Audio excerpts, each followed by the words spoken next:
학생들 가지 말고 들어라. 그 중요한 내용이니까 우리 나이 먹은 사람이 알아봐야 하는 게 없어요. 학생들이 알아야 되니까 잠깐만 여기 온 김에 좀 난 알리는 게 목적이니까 좀 들어봐봐. 명성황후의 그 피맺힌 목소리가 귓전을 때린단 말이야. 내 이 비참한 것을 너네들이 잊어서는 안 된다. 바로 이게 이 옥토브가 그 역사의 현장이라는 걸 여러분 잊으면 안 됩니다. 잘하는 학생들 꼭 아셔야 됩니다. 근데 이 명성황후는 그 이자를 꺾어갖고 뒤에다가 기름을 뿌려서 불질러 죽인 거기 조선 사람이 유일하게 있었어요. 예? 그게 누구냐면 여러분 친일파 중에 제일 악질이 누구니까 이완용이고 송병준인데 송병준의 사위가 아들하고 사위가 있었어요. 근데 그 사위가 구연수야. 연자는 자연연자 목중 숙자인데 그러면 이 구연수가 명성황후로 끌고 가고 현장에서 김을 뿌려서 불태워 죽이는데 현장 감독을 했어. 그러니까 조선 정부에서 송병준 구연수를 잡으려고 현상금 했는데 5만 원, 지금 한 5억 정도 될까? 이 새끼 어디로 일본으로 도망간단 말이야. 그런데 1905년 을사 5조약에 딱 체결되니까 마치 개선 장군처럼 목에 힘주고 돌아온 거야.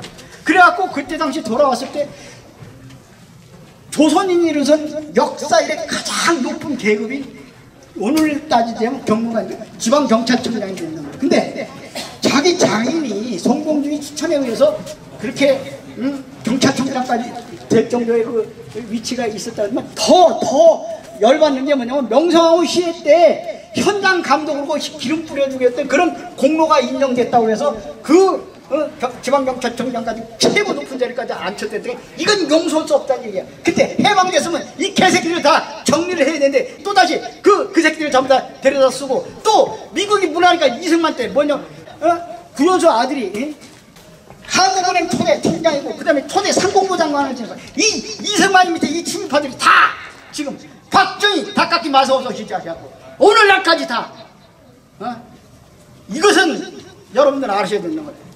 역사를 잊으면 미래가 없어 조국이. 여기 이 경복궁 터는 일제가 철저히 파괴시켰던 부분인데 지금 청와대 자리에도 다 이게 파괴가 됐어요.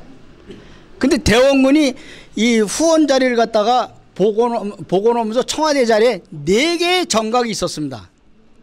그 중에 그 육무당하고 육문당이란 2개의 정각은 뭐냐면 인제 등용의 그 관문인 과거 시험 보는 데가 육문당입니다. 육무당은 묵가시험 그리고 이제 군사들 거기서 훈련하고 그랬어요. 근데 일본 놈들이 이 육문당하고 육무당을 갖다가 일본 사찰에다 그냥 갖다 줬어요. 내가 바로 내가 이따 또 가서 현장에서 또 설명을 드리겠는데 500여 개의 건물이 있었어요. 경복궁이 대원군이 태조 이성계 때는 한 300여 개의 건물이 있었습니다만 여기 한 500여 개의 건물이 있었어요. 흥선 대원군이 중건했을 때 복원했을 때. 그런데 해방되니까 40개 건물밖에 안 남아났어요. 제가 여기 넘어가면 저기 대신 고등학교가 있어요. 중고등학교인데 제가 거기 출신입니다. 근데 옛날에 여기 그 사직 터널 뚫리기 전이에요. 내 얘기는 여기 넘어왔고 여기서 축구하고 그랬어요. 여기 운동장에 허벌판이야. 이거 한번 보십시오. 얼마나 처참한가. 에? 아니 500개가 넘는 건물 중에서 40개만 남았다면 아무것도 없는 거 아닙니까? 일본이 이렇게 철저하게 파괴를 해놨습니다. 그래서 그 조선 총독 관저로 썼습니다. 다 부셔버리고 청와대 자리에. 예? 그래서 그 이후에 4개 정각 중에 하나가 경무대입니다. 그래가지고 이승만이가 집무실로 써갖고 경무대라는 자리가 계속 이어진 거예요. 그래갖고 일제의 조선 총독 관저로 썼던 청와대 자리가 해방이 되고 난 다음에 미 군정사령관 하지 장군이 그 관저로 썼습니다. 그리고 1948년 대한민국이 들어서면서 이승만이가 그 관저로 경무대로 쓰고 쭉 이어져갖고 오늘에 이른 거예요. 그런데 여러분 이 청와대 자리는 말이죠. 경복궁을 이렇게 내려다보는 형태입니다. 이따 한번 잘 보세요. 그런데 경복 조선 총독 관저가 조선의 왕실보다 더 높은 곳에 있기 때문에 자기네들이 더 조선 왕실을 갖다 깔아뭉갠 거예요. 쉽게 얘기하면 그런 깊은 뜻이 있습니다. 에? 따라서 어떤 불행이 왔는가 하면 역대 대통령 이후 풍수지리설에 의해서 조선 왕실의 왕기를 억누르고 있는 이런 형태이기 때문에 역대 대통령들이 다 불행했습니다. 100%에 지금. 예? 자, 이승만이 어떻게 했습니까? 4.19 학생혁명으로 쫓겨났어요. 윤보선이 어떻게 됐습니까? 박정희 5.16 쿠데타로 쫓겨났어요. 박정희 어떻게 된 거예요? 11.6 사태로 뒤졌어요. 예? 총 맞고 죽었단 말이에요. 전두환이 노태우, 이명박, 박근혜 다 깜빵 갔잖아요. 노무현 대통령 자살했잖아요. 김영삼 대통령, 김대중 대통령 그 아들들 어떻게 다 구속됐어요. 한 사람도 온전한 사람이 없어. 여러분 이게 그냥 우연의 일치일까요? 난 그렇게 안 봅니다. 내가 너무 과대하게 설명한 것 같지만 이거 사실이에요. 그러다 보니까 문재인 대통령도 나중에 그런 불행을 안 당한다는 보장이 없어요. 따라서 나는 절대 그렇게 되면 안 되죠. 내가 얼마나 우리 문재인 대통령님을 사랑하는데, 그러나 통계에 의하면 그렇게 나와 있는데 이거 자지러지지 않겠냐고. 해방 이후 지금까지 한 사람의 대통령 또 내지는 후에 감옥 가거나 죽거나 비명 행사하고 아니면 자식들이 감옥 가고 이거 쉽게 볼 상황이 아니에요. 그래서 우리 1700만 촛불 시민혁명으로 탄생된 문재인 대통령님이 약속을 했어요. 청와대 이거 이사 가겠다. 어디로? 광화문으로 집무실을 옮기겠다. 했는데 바로 여러분이 계신 이 자리가 대통령님 집무실로 쓸 자리입니다. 근거를 얘기했게 내가. 자, 여기서 여기 앞에 보이죠? 나가면 서울 청사 보이잖아요. 직선으로 걸어서 5분이면 가요. 100m 거리밖에 안 돼요. 우리가 지하에 뚫고 나면 대통령 얼마든지 다닐 수 있어요. 여기 집무실로 쓸 계획입니다. 그러니까 여러분 오늘 여기 오신 분들은 이것만이라도 충분히 알고 가셨으면 합니다. 이 선생님은 말씀하시면 그냥 너무 감동하시고 눈물이 많으시고 눈물이 많은 분들은 정말 정지가 힘들고 올곧게 사시고 있는데 나중에 이 선생님 하루옹기를 한번 강연하실 생각 없으세요? 아이 그런 건 하지 마요. 그리고 임진왜란 때 한번 불타가서 없어지고 흥선대원군이 복원했는데 또 파괴했단 말이에요. 일본 놈들이. 그래서 두 번이군요. 그렇죠. 이 자리가 일본 놈들이 조선 총독부 건물을 지었던 자리입니다. 바로. 그러니까 그 근명전 바로 앞에 얼마나 답답합니까? 이 근명전 건물을 지으면서 그 조선 왕실의 그런 맥을 푼 거예요. 김영삼 대통령이 한 업적 중에 가장 큰 업적이 조선 총독부 건물 때려부신 겁니다. 그래서 이게 언제 그때 당시 역사 바로 세우기 운동의 차원에서 조선 총독부를 헐어버리고 향후 40년간, 그러니까 1990년서부터 40년이면 앞으로 2030년까지 경복궁 전체를 갖다 복원하는데 40여 개 건물만 남아 있었다고 했잖아요. 500개 건물을 복원하는데 100% 복원이 안 됩니다. 왜 안 되냐면 지금 있는 청와대 자리 때문에. 그리고 거기 옆에 장세동이가 쿠데타, 12.12 쿠데타 일으켰던 삼식경비단. 삼식경비단은 대통령을 지키는 역할을 한단 말이에요. 청와대. 그래서 나중에 여기 국립공공박물관 자리로 문재인 대통령이 집무실이 옮겨진다 할 것 같으면은 그때 계획은 이거 옮긴다는 건 상상도 못했고 문재인 대통령이 들었을 거라고는 상상을 못했기 때문에 청와대 자리를 갖다 일로 옮긴다 그러면 옛날 그대로 아까 말씀드린 대로 경무대 자리에 오고 육무당, 육문당 해갖고 4개 정각을 원래 그대로 복원한다 그러면 100% 되죠. 그러니까 그걸 빼놓고 계획을 잡은 게 75%만 복원이 된다는 말씀을 드리고, 이 경복궁은 1392년에 조선이 태조가 조선을 3년 만에 1395년에 조선의 법궁으로서, 그러니까 창덕궁도 있고 창경궁도 있고 그런데 그건 말고 이게 원래 임금님이 집무실이죠. 경복궁이 그때 1395년에 완공이 돼요. 근데 태조 이성계가 1395년에 이 경복궁이 완공이 되니까 너무너무 기뻐가지고 이제 내가 나라의 왕이 됐구나. 대대적인 잔치를 벌립니다. 잔치를 벌렸는데 술이 이제 번화하게 채여가지고 직성에서 너 정도지 너 때문에 인마 나라가 만들어진 거니까 네가 이름을 지어라. 술이 번화하게 채여가지고 그러니까 선봉 정도전이 직성에서 이름을 지은다. 임금님의 술 대접에 취하고 임금님 덕분에 배가 부르니 후왕의 앞날에 개인경복이라 이게 시경구절에 나옵니다. 이게 사서상이 시경구절에 임금님 앞날에 만복이 곁들거리에 개인경복에서 나온 말이에요. 시경구절에. 그래서 그걸 시작으로 해서 이 경복궁에는 아까 설명드린 대로 모든 정각은 전부 정도전이 인의예지에 의해서 공자사상에 의해서 이게 지어지고 그 뜻에 의해서 나라 정사를 펼치라 라는 뜻이 있는 겁니다. 또 이동해서 설명드릴게요. 여기 경복궁은 구조가 어떻게 되어 있냐면 중국의 이게 풍수지리에 의해서 여기 경복궁이 여기 보이는 산이 삼각산입니다.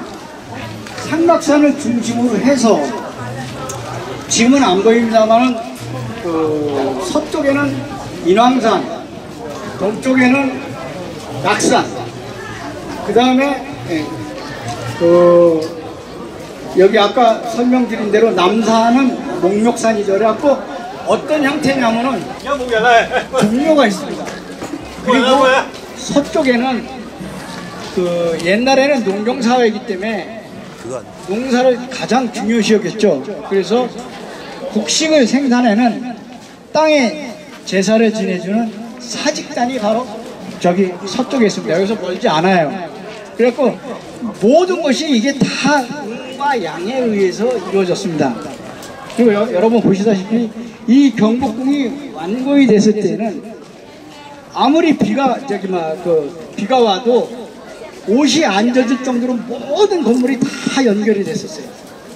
그리고 여기서 여러분들 보시는 앞에 이게 경복궁은 이게 첩첩 쌓인 그 산봉우리 같이 생겼습니다. 바깥에서 보면 그건 뭘 의미하냐면은 왕실의 존엄과 사생활을 보호하기 위해서 그런 의미로다가 이렇게 경복궁이 지어졌는데 그냥 마구잡이로 지어진 게 아니라 중국의 그 규례에 근거해서 이렇게 지어졌다는 말씀을 드립니다. 그리고 여기 지금 모든 그 정각 궁궐 중에서 여기가 그 풍수 이 배수 시설이 가장 뛰어나게 잘 된 건물이 궁전이 이 경복궁입니다. 여러분들 이렇게 한눈으로 잘 안 보이실지 모르지만 저 위에보다 밑에까지 경설이 한 1m 간격으로 다 이렇게 지금 북쪽하고 남쪽으로 지어져 있어요. 그래서 비가 오면은 이 물이 자연적으로 남쪽으로 흐르게 되어 있습니다. 그래가지고 지금은 안 그렇습니다. 몇 년 전만 해도 박원순 시장 와갖고 배수 시설이 잘 됐는데 서울에 폭우가 쏟아지면 막 광화문이 침수가 되고 난리가 났습니다. 근데 이 경복궁은 아무리 비가 쏟아져도 침수가 되는 일이 없어요. 기가 막히게 배수시설이 잘 되어 있습니다. 이 아래는 우리가 거미줄 같이는 아주 배수시설이 잘 되어 있어요. 그리고 여기 지금 이 바닥에 깔아져 있는 이 돌은 다듬지 않고 이렇게 자연적으로 깔은 이유는 뭐냐, 미끄러지지 말라고 또 햇빛에 반사되지 말라는 그런 뜻도 있습니다. 그리고 여러분들한테 말씀드린 게 저 근정전이 보이잖아요. 저것도 아까 말씀드린 대로 정도전이가 글을 쓴 건데, 임금은 모름지기 정사정자에다 근면 근면하게 백성들을 다스려야 된다. 다스린다는 나라를 통치해야 된다라는 그런 뜻이 있고, 저기 양옆으로 그 향을 피우는 거는 궁궐의 어떤 그런 그 존엄과 권위를 내세우는 거고, 단청칠도 왕권을 갖다가 상징하는 그런 의미가 있습니다. 여기 우리가 와 있는 장소는 꼭 아셔야 될 게, 여기 지금 앞에 집현전입니다. 지금 이름이 바뀌어 수정전으로도 되어 있고 있는데, 여기가 한글이 나오게 된 그 대지요. 그 세종대왕이 우리 그 학자들하고 박백년, 송삼문, 하윤준, 신숙조, 기라성 같은 학자들에 의해서 그 한글 창제가 됐던 것이니까, 이것을 일제가 이거를 그냥 파괴한 게 아니라 그 경매를 통해서, 여기뿐만 아니라 이따 또 현장에 가겠습니다만 자선당 그쪽으로 갈 건데, 이걸 정말 경매를 통해서 그 기생집에다 갖다 팔아먹고 그랬어요. 남산장, 그 장춘대령, 그 다음에 그 하얼장이라는 그런 갖다 그 철저히 파괴를 했습니다. 내가 말이 막 더듬습니다만은, 우리가 너무 일제에 의해서 이렇게 우리의 그 유서 깊은 이 도공이 파괴됐다는 것에 대해서는 참 분노하지 않을 수 없습니다. 그리고 지금 여기 보이는 경회로, 여러분 잘 아시죠? 이 경회로는 유각 건물로서 우리나라에서 가장 큰 규모의 경회로입니다. 근데 이게 지금 100년이 지나도 물이 안 썩습니다. 참, 이게 참 오묘하죠? 우리 조상님들이. 물이 안 썩는 이유가 세 가지 요인이 있습니다. 첫째는 뭐냐면은, 여기 경회로하고 저 위에 이따 갈 겁니다만, 향원정하고 이 지하 배수로로다가, 물 위에는 그게 안 나타나지만은 이 배수로를 통해서 새로운 물이 항상 유입이 되고 있어요. 그리고 또 여름에 이렇게 장마철 되면 여기 세 군데로 여기도 보입니다만은 폭포같이 빗물이 모여가지고 이게 떨어지는 그런 형태고, 제일 중요한 게 뭐냐면은 이 경회로 그 바닥에는 기가 막히게 설계를 해가지고 자체에서 샘물이 흘러나오는 거예요.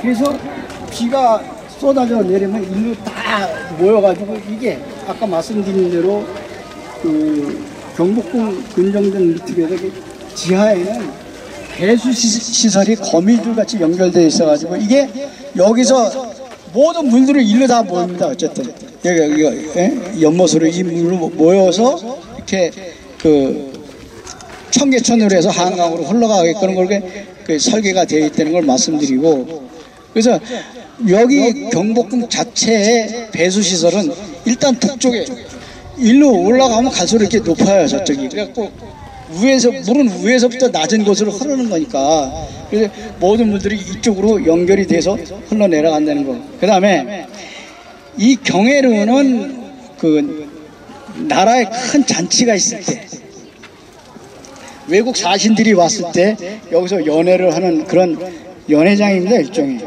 우리 그 조선 왕조 시대 때 가장 큰 연못이고, 이 연못에 여기 이 흙을 파서 여기 이따 갈 겁니다만은, 거기 저기 그 궁궐이 그 교태전 그 앞에 있습니다. 그 아미산이라고. 그 아미산은 그 인공으로 만든 동산이에요. 그러니까 인공으로 만든 그 아미산의 그 모양이 십장생하고 기가 막힙니다. 그것도 다 음양 오행으로 인해서 지어졌는데, 그것이 전부 백성을 어질게 다스리라는 그런 뜻이 담겨 있다는 것을 말씀드립니다. 여기 앞에가 바로 근정전이 있고, 근정전은 근면하게 백성을 다스리라는 뜻에서 정전이 근정전이라고 해서, 또 근정전 바로 뒤에 이 사정전인데, 이 사자라는 게 무슨 사건이 생각사건입니다. 모든 왕은 생각하고 또 생각하고 100번 생각하고 결정을 내려라. 왜? 왕이 판단 잘못하면 백성들 다 죽인다. 그 뜻은 전쟁이 났어. 전쟁을 할 건가 말 건가. 이것은 왕이 최종적으로 결정을 해야 되기 때문에 모든 일은 깊이 생각하고 결정을 내려라. 그래서 사정전이라고 적고 저 앞에 보면 오조령이 있습니다. 여러분 안녕하셨습니까? 또 내일 강령하셨습니까? 이런 단어를 많이 쓰지요. 임금님은 모름지기 이 구중궁궐에서 가장 깊숙한 곳에 있는 게 강령전하고 교태전입니다. 근데 이 강령전이라는 말은 임금이 구중궁궐에 혼자 있을 때에도 전혀 나태해서는 안 된다. 한시라도 방심하지 말고 오로지 백성들만 생각을 해야 된다. 그래서 이름을 갖다가 강령전이라고 지은 겁니다. 그냥 아무 의미 없이 막 이렇게 지은 거 아니에요. 이 뜻이 무지개 깊습니다. 그러니까 임금님이 혼자 계실 때도 늘 백성을 생각하고 백성에 대한, 그러니까 잠잘 때도 그냥, 아니 아까 말씀드렸습니다만 새벽 4, 5시에 일어나고 밤 야밤쪽까지 공부하고 이거 혼자 있을 시간이 어디 있어요. 그럼에도 불구하고 이 강령전에 있을 때조차도 자기가 조금이라도 아니래 나태하면 안 된다. 일단 늘 긴장 속에서 백성들을 보살펴야 된다라는 뜻에서 이 강령전이라는 이름을 지었습니다. 다음 교태전으로 넘어갈게요. 뒤에 바로 있습니다. 여기 이 교태전은 여러 가지 뜻이 담겨 있습니다.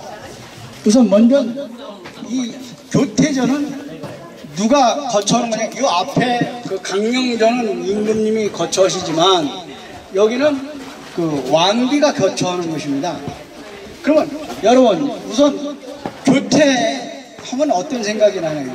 교태를 부린다. 또 내지는 막 왕의 사랑을 독차지하려고 왕비가 교태를 부리는 거 아니냐라고 생각할 수 있고, 모르는 사람들은 함부로 그렇게 말하는데 그렇게 얘기해서 절대 안 됩니다. 왜냐하면 교태라는 말은 사서상경에 나오는 주역에 나오는 글입니다.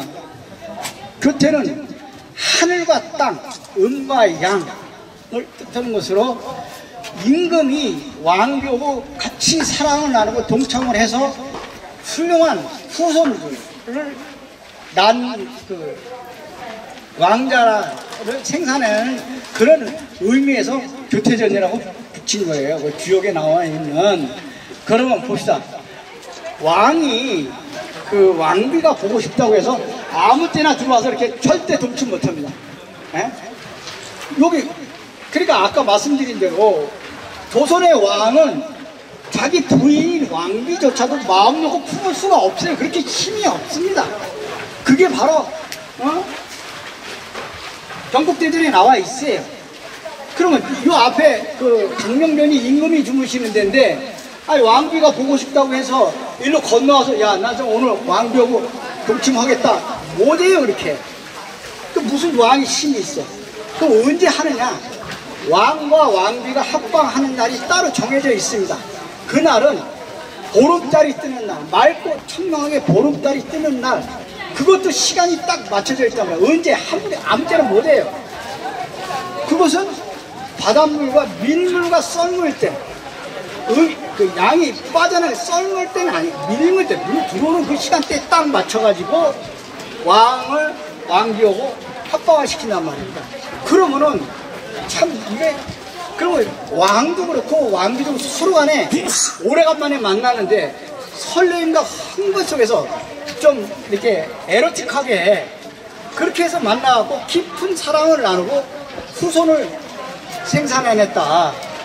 그러니까 아주 종자 중에, 그러기 때문에 조선 왕조가 훌륭한 건 뭐냐면은 단일성씨, 이씨라는 단일성씨를 갖고 정통적인 혈통에 의해서 아주 양질의 왕손들을 생산해내가지고 그런 정통성을 이어가는 것을 갖다가 극명하게 나타나는 겁니다. 그러니까 이 교태전이라는 말에 대해서 함부로 이렇게 얘기해서는 안 됩니다. 다 이것도 음양오행에 따라서 이렇게 맞춰지는 거니까 그렇게 아시죠.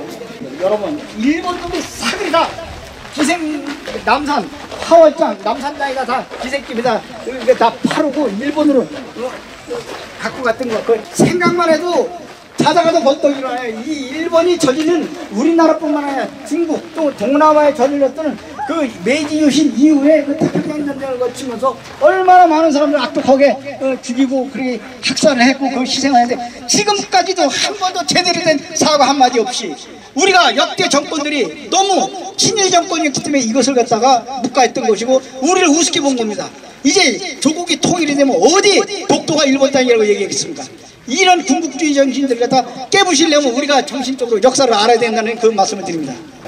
요 아미산은 여기 지금 그려져 있는 십장생이 이런 모든 것이 왕과 왕비의 강령을 위해서 만수무강을 위해서 좋은 왕손을 배출해달라는 그런 의미로다가 딱 이게 해놓은 건데 여기 바로 교태전 바로 뒤에요. 여기가 몇 발자국만 오면 보입니다. 근데 왜냐면 왕비가 정서상으로 왕비가 시각적으로 이런 그 십장생이 이런 깊은 뜻을 의미해서 왕자를 생산해달라는 그런 음양오행을 위해서 이게 지금 그려져 있는 겁니다. 지금 현재. 그러니까 그냥 이렇게 훌쭉훌쭉 지나가지 마시고 이런 것 한 곳 한 곳마다 다 삼봉 경도전에 철학이 담겨 있고 경국대전에 나와 있는 그거 그대로 한 거예요. 그러니까 누구랄까 아까 말씀드린 대로 이방원이 같은 경우에 펄펄 뛸 수밖에 없죠. 이거 어떻게 나라를 만드는데 모두 권력을 갖다 신하들한테 다 내줘. 그래 그냥 사글이 다 죽여버린 거예요 그냥. 여기는 왕세자 아까 말씀드린 대로 왕세자하고 그 동궁 세자하고 침전입니다. 잠자는 데예요. 그리고 그 비현각이라고 있습니다. 비현각은 그 왕세자가 그 스승을 모시고 학문을 배워 익혔던 곳이에요. 아주 유서 깊은 곳입니다. 근데 그리고 나머지는 저기 다 그 왕족들이 사는 동궁전이라고 합니다. 이쪽을 아까 말씀드린 대로 여기는 왕족과 왕의 그 혈족들이 사는 것을 동궁전이라 했고 저 서쪽은 아까 경회로 집현전 그러니까 그 신하들하고 같이 소통하는 그런 자리예요. 그러니까 근정전을 중심으로 해서 서쪽은 신하들하고 그 경회로 오고 집현전 좀 있고 이쪽은 동궁전이 있는데 자 지금부터 일본인들이 어떻게 그 악질적인 짓거리를 했냐면 여기 이거를 다 뜯어가요. 근데 그냥 뜯어간 게 경매를 통해서 그러니까 아까 말씀드린 이게 500여 개의 건물을 갖다 하되 철저하게 파괴시켜가지고 이거를 경매를 붙여서 넘기는데 오쿠라 키이치로 여러분 이게 쳐봐요. 그냥 딱 나와. 오쿠라 키이치로가 일본에 돈이 꽤 많은 놈인데 이걸 경매를 해서 받습니다. 받아가지고 이걸 일본으로 갖고 가요. 이거를 그래갖고 자기 개인 소장 박물관으로 소장품으로 쓴단 말이에요. 근데 1923년 관동 대지진 때 이게 완전히 불타 없어졌어요. 그러니까 이거를 주특절만 갖고 온 거예요. 그렇게 해서 이 자리에 그대로 복원한 겁니다. 그리고 이게 자선당, 그리고 홍문관, 집현전 전부 이거 뜯어다가 경매를 통해 갖고 남산에 있는 화월장 기생집, 장춘경에 있는 남산장 기생집 이런 데를 전부 다 파괴하고 그 다음에 그 선원전 자리는 이따 또 가겠습니다만 이 역사의 자리를 우리 후손들은 잊어버리지 말자 이거 얘기는 그나마 이것도 허벌판이었는데 그나마 이렇게 복원을 해놓은 것이 가슴 벅차고 나는 김영삼 대통령이 제일 잘한 짓은 이거 하나밖에 없다. 나는 진짜 이건 역사에 남을 일이에요. 여기 지금 나무로 가렸는데 조금 몇 발짝 가면 바로 보여요. 이게 지금 아까는 우리가 고궁박물관 갔는데 여기는 지금 민속박물관입니다. 이거 민속박물관은 누가 졌냐면 이거 박정희가 저는 거예요. 이게 쌤의 콘크리트로다가 이게 또라이 그 친일파 말이죠. 이게 이런 데서도 그게 나타나는 거예요. 왜? 이 자리가 대단히 뜻이 있고 의미 있는 자리입니다. 근데 저게 지금 그 법주사 저러고 불국사 저러고 그걸 다 짬뽕에서 저런 거예요. 이게 세면 콘크리트로다가 이걸 질 게 아니라 박정희가 여기 선원전 자리인데 선원전 자리를 복원을 했어야지. 예? 이번에 이거 여기 저기 이거 건물 다 헐을 겁니다. 여기 복원할 계획이에요. 자, 그러면 선원전이 어떻게 유명하고 어떤 유서 깊은 장소인지 그걸 설명을 드릴게요. 이 선원전 자리는, 선원전 자체는 역대 왕 임금님의 초상화 그래갖고 옛날에 사진기가 없으니까 이제 다 그림으로 그래갖고 역대 왕에 대한 어진 임금 얼굴을 그려서 이렇게 보관해놓은 장소예요. 상당히 의미가 있습니다.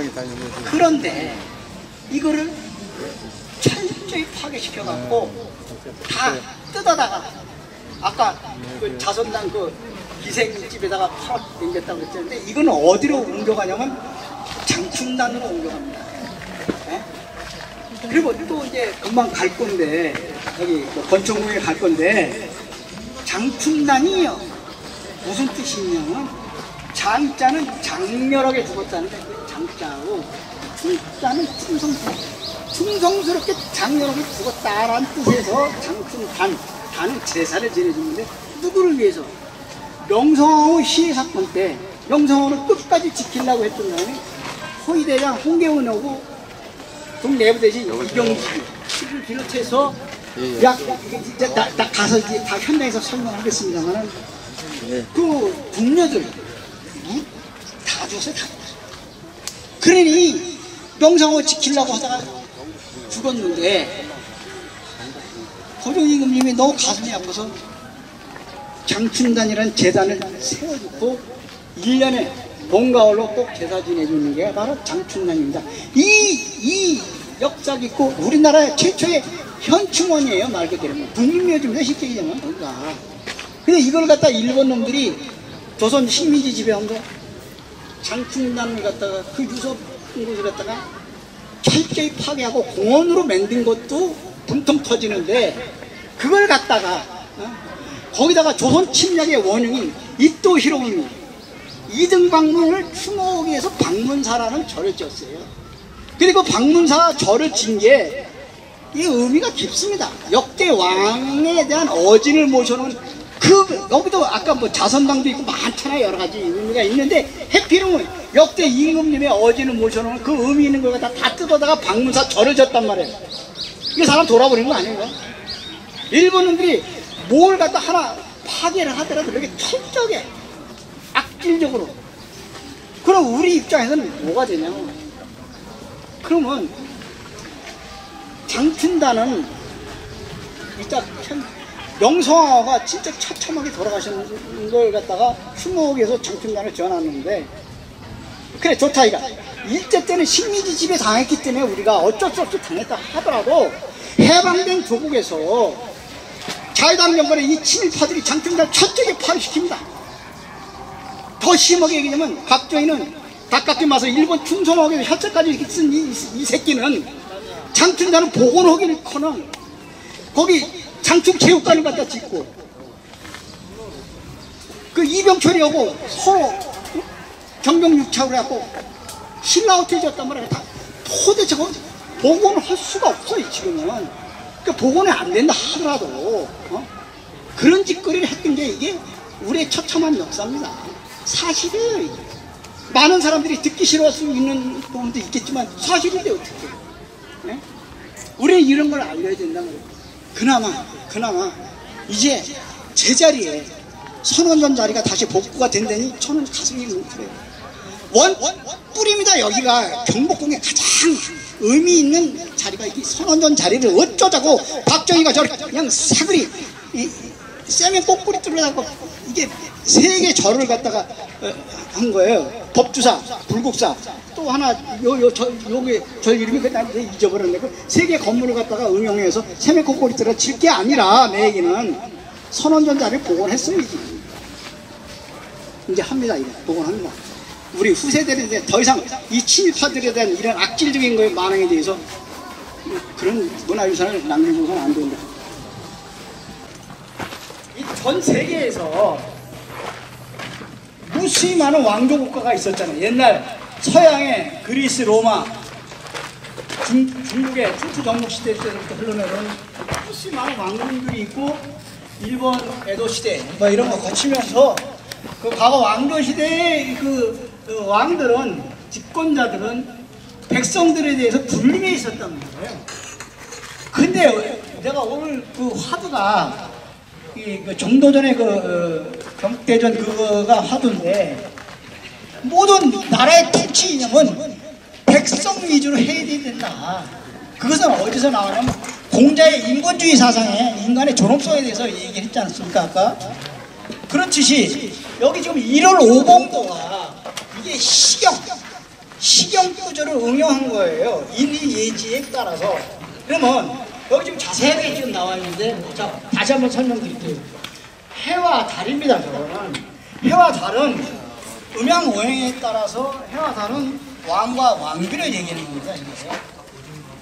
그리고 이게 인의예지에 의해서 이게 여기 5개의 사건 하나 둘 3개의 병풍이 있는데 다 산이 5개잖아요. 그죠? 각각. 근데 가운데 있는 게 제일 중요하네. 똑바로 되어 있네. 이 5개의 산봉우리 있는 그 전라북도 진안에 있는 만이산을 배경으로 한 것이다.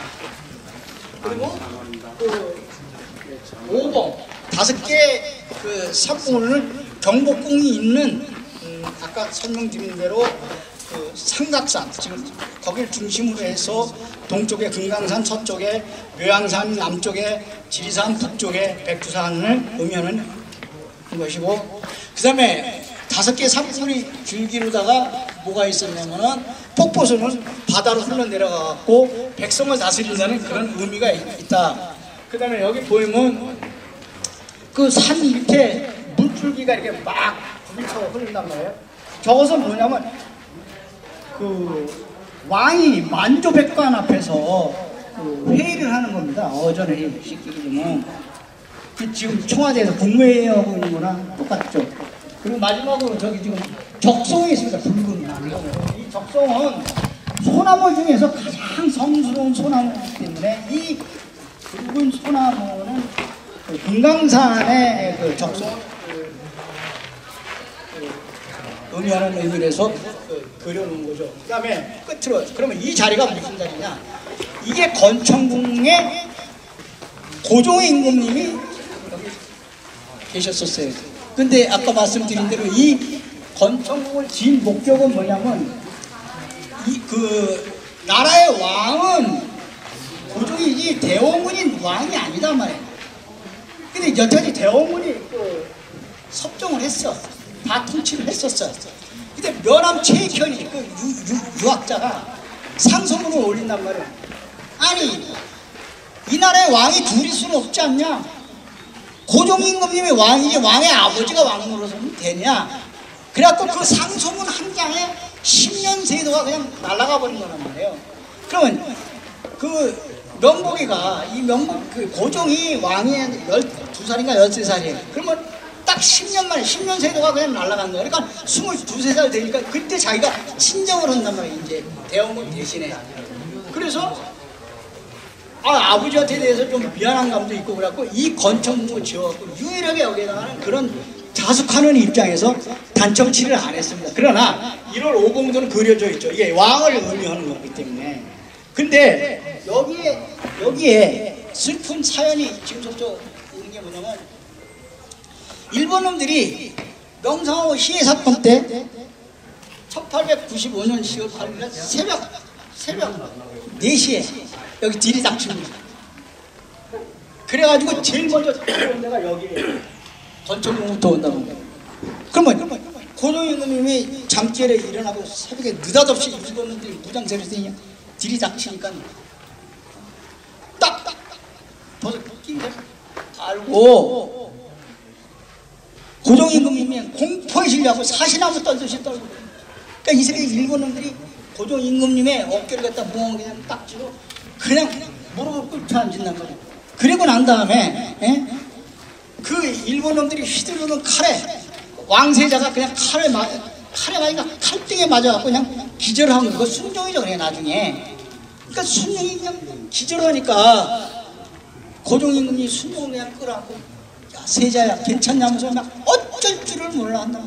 그 새벽에 느닷없이 들이닥쳐가지고. 근데 이게 그러고 난 다음에 여기 연결이 됐어요. 저 옆에 방이 뭐냐면 명성황후가 주무시는 데예요. 그러니까 여기서 그냥 우당탕 하고 난리가 난 거면서 딱 알리니까는 명성황후가 딱 변장을 한 거예요. 그럼 그 겨냥한 거는 명성황후를 겨냥한 건데, 그래서 여기 딱 그 권총궁에 딱 들어왔을 때 고종임금님이 그렇게 치욕을 다하는데, 내가 여기서 여러분들이 아셔야 될 것은, 그러면 그 당시에 일본 놈들이 여기 들어왔을 때 여기는 경비 서는 사람도 없었냐? 있었어요. 조선 팔도에 최고 많은 검객들이 무려 300여 명 있었어요. 진짜 최고. 지금으로 얘기하면 그 경비단이지. 근데 걔네들은 그 새끼들은 그 을미사변이 일어나기 전날, 그때 미우라 일본 공사한테 매수가 돼가지고 다 빠져나갔답니다. 도망가고. 그러니까 중간에 텅 빈 거야. 근데 거기서 이경직이 오고 홍계원이 막 이런 몇몇 사람들만 있었지, 실질적으로 궁궐을 지키는 그런 의사들은 다 도망가고 없었던 상태에서 처참하게 당합니다. 자, 그러면 오코로로 갑시다. 바로 옆에 방. 학생들 가지 말고 들어라. 그 중요한 내용이니까 우리 나이 먹은 사람이 알아봐야 하는 없어요. 학생들이 알아야 되니까 잠깐만 여기 온 김에 좀 난 알리는 게 목적이니까 좀 들어봐봐. 여러분, 이거 오코로로 해서 오늘 투어는 끝내겠습니다. 아까 고종 임금님이 일본 놈들이 칼을 차고 들어와서 마구 그냥 난도질을 했을 당시에 벌써 여기서는 다 연결이 됐으니까 명성황후가 나를 죽이려고 왔구나, 딱 감을 잡은 거예요. 그런데 명성황후는 그 사이에 그 궁녀복으로 갈아입습니다. 그러니까 일본 놈들이 들이잡히는, 누가 명성황후인지 몰라. 목표는 명성황후를 죽이기 위해서 왔는데 다 똑같아. 그 얼굴만 봐도 모르니까. 그러니까 옷을 웃들이 벗어보라고 그러나. 그리고 젖가슴을 내보이라고. 젖가슴을 보니까 다 똑같아서 젖가슴만 봐갖고는 명성황후가 누군지 알 수가 없어. 그러니까 이게 안 되겠다 싶어갖고 옆에 방에 있는 왕세자를 데리고 온다고. 그 순종이죠. 그러니까 조금 전에 있었던 그 왕세자 칼등에 맞아서 막 기절했을 때 딱 들어가갖고 보니까는 왕세자를 딱 데려놓고 이렇게 젖가슴을 쭉 보니까 그래도 좀 나이가 먹어 보이고 젖가슴이 좀 처진 여자를 딱 보고 그 여인을 갖다 머리채 쥐어잡고 그 순종 앞에 왕세자 앞에 딱 들이네. 인연이 네의 애비인 민자용이지. 그 자리에서 그냥 애가 그냥 자들어지는 거예요. 거기를 푹 죽이니까 그 왕세자를 바깥으로 내보내고 무지막지하게 그 자리에서, 내가 여기 어린 학생들이 있어서 구체적으로 리얼하게 얘기는 못하겠습니다만은 그냥 그 명성황후를 아주 못된 짓을 한단 말이야. 그리고 그들이 목표했던 목적을 달성하기 위해서 그냥 죽인 게 아니라 그냥 아주 잔인하게, 아니 이게 진짜 얘기하기가 너무 곤란합니다. 이거 진짜 있었던 일이에요. 근데 이것은 뭐냐면은 명성황후를 갖다가 칼로다가 젖가슴을 도려냈다고 표현하는데 상당한 상처를 줬어요. 그리고 나실 옷을 다 벗기고 마지막으로 이즈카 애조보고에서는 국부검사를 했다는데 국부검사는 강간이에요. 그래갖고 직무다 같은 놈들이 거기 더러운 정액을 명성황후 몸에다 뿌리고 살아있는 상태에서 거기서 딱 머리채 끄고 이 자리를 끌고 나갑니다. 바로 이 방에서 해서 오코로 이 방에서 그래가지고 끌고 나가지고 바깥에 이 뒤에 가면 뒷동산에다 석유를 뿌려서 불태워 죽입니다. 이것은 팩트고 사실입니다. 이것은 이즈카 애조라는 그 당시 가장 나이가 어린 20대 동경제국대학교 학생이었었어요. 학생 신분인데 이것을 자기가 이 역사의 현장을 그냥 놔둘 수가 없다고 그걸 기록으로 옮기는데 그게 바로 이즈카 에조 보고서인데 이 에조 보고서가 바로 그 2002년 한일 월드컵 당시에 한일 월드컵 당시에 그 월드컵이 개최된 날 무궁화 꽃이 피었습니다 작가인 김진명 씨가 일본에서 이걸 찾아내가지고 발표를 합니다. 그 날이 바로 명성황후가 시해진 지 107년 만에 세상에 밝혀진 거예요. 근데 내 뒷전을 때리는 것은 다른 게 아니라 니네들이 지금 일본하고 같이 공동으로 다 세계적인 스포츠 축제를 즐길 때냐 지금. 어? 명성황후의 그 신에 친 목소리가 뒷전을 때린단 말이야. 내 이 비참한 것을 너네들이 잊어서는 안 된다. 어? 지금 아까도 말씀을 드렸습니다만 그 당시 이 이즈카 에조는 그냥 칼로 이렇게 푹 찔러 죽여도 되는데 왜 그렇게 잔인하게 죽였을까? 살아있는 생명이고. 근데 이것은 어째 보면은 이즈카 에조는 그 자기 그 보고서에 이렇게 나오면 그 당시 현장에 있었던 그 목격을 생각해 유일하게 가장 가까이서 목격하는데 이 처참한 모습을 갖다가 글로 옮기는데 심장이 뛰고 손이 부들부들 떨어서 도무지 글을 옮길 수가 없다고 그렇게 써있어요. 그 현장이 얼마나 처참하고 리얼했으면 도무지 이건 같은 일본 사람으로서 남의 나라 국무한테 굳이 이렇게까지 잔인하게 할 이유가 있었겠는가 라고 생각이 되었고 이거는 역사의 현장이기 때문에 왜 그 이즈카 에조가 동명제국대학교 학생이 아니었으면 이렇게까지 안 했어요. 왜? 똑똑하고 아니까 역사를 알고 이게 자기가 어떤 짓을 저지르고 있다는 것을 알기 때문에 그 기록으로 남긴 겁니다. 그래서 어떤 형태든지 미우라 일본공사는 책임과 처벌이 따라야 된다. 난 같은 명성황후로 시하기 위해서 여기 들어왔지만은 같은 일본 사람이지만 진짜 이건 해서는 안 되는 일을 했다. 그래서 우리나라 최초의 오페라는 서양 문화잖아요. 근데 이 오페라 명성황후가 창작극입니다. 이게 미국 브로드웨이 극장하고 영국 웨스트 엔드 그리고 공연에 580개 유공에 77만 명의 관객을 동원합니다. 이것은 자료를 보니까 오페라의 유령을 썼던 그 가스통 루르 프랑스 작가가 쓴 것보다 오페라의 유령 다음으로 다 관객을 모아냈는데 왜 이런 상황이 벌어지냐면 그 작품 소재 자체가 너무너무 잔인하고 너무 충격적이었기 때문에 서양 사람들도 제국주의 시대 때 남의 나라의 식민지 지배를 했었지만 이렇게까지는 하지 않았다. 그러니까 일본 놈들이 얼마나 악질적이냐 이거 말이에요. 그럼 왜 거기 왜가 들어가냐? 왜 명성황후를 이렇게 처참하게 죽였을까? 학생들 잘 들어야 돼. 그 이유는 어쨌든 끝낼게 이제 빨리.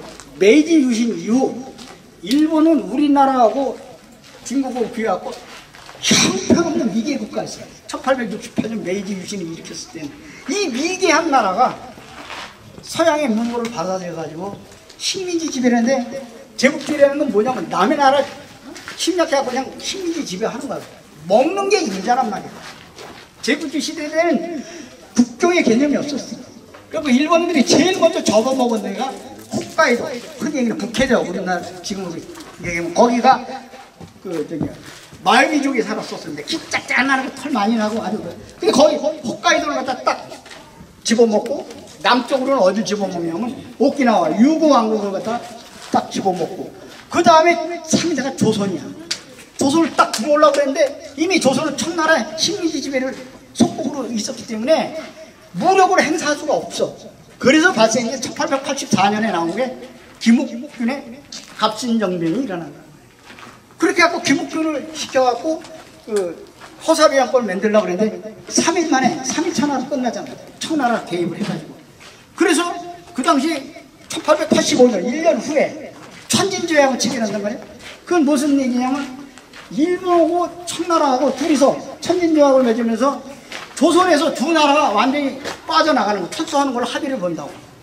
그러나 그 대신에 조선의 정변이 일어났을 경우에는 상대국에다 알려고 동시에 군대를 파견하기로 합의를 봐요.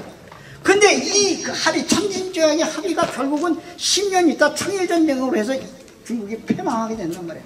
그래갖고 청일전쟁에서 중국이 지니까, 청나라가 지니까, 그 다음에 안심하고 조선을 침략하려니까 그 당시에 이제 끝낼게. 시계 보지 마.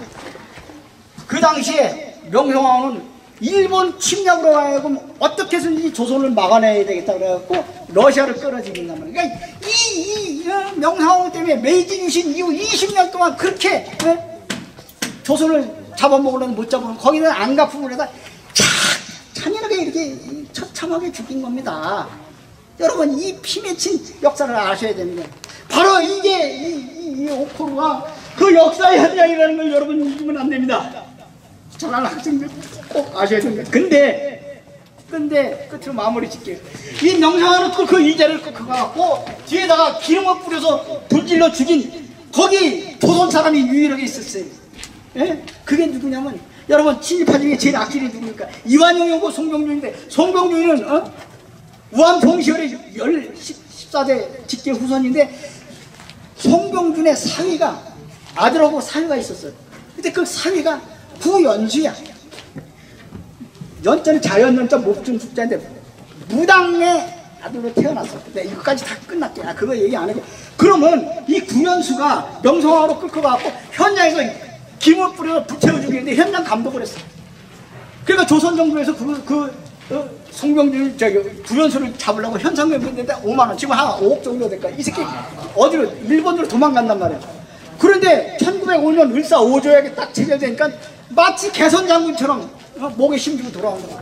그래갖고 그때 당시 돌아왔을 때 조선인으로선 역사 이래 가장 높은 계급이 오늘 따지자면 경무관 지방경찰청장이 된단 말이야. 근데 자기 장인이 송병준이 추천에 의해서 그렇게 경찰청장까지 될 정도의 그 위치가 있었다면 더 열받는 게 뭐냐면 명성황후 시해 때 현장 감독으로 기름 뿌려주고 했던 그런 공로가 인정됐다고 해서 그 지방경찰청장까지 최고 높은 자리까지 앉혔는데 이건 용서할 수 없다는 얘기야. 그때 해방됐으면 이 개새끼들 다 정리를 해야 되는데 미국 새끼들이 또다시 그 새끼들을 전부 다 데려다 쓰고 또 미국이 문화니까 이승만 때 뭐냐 그 구연수가 구연수 아들이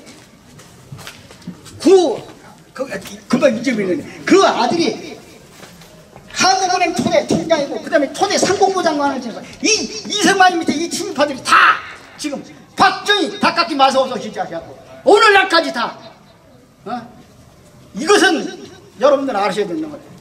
역사를 잊으면 미래가 없어. 결국에 그만하겠습니다.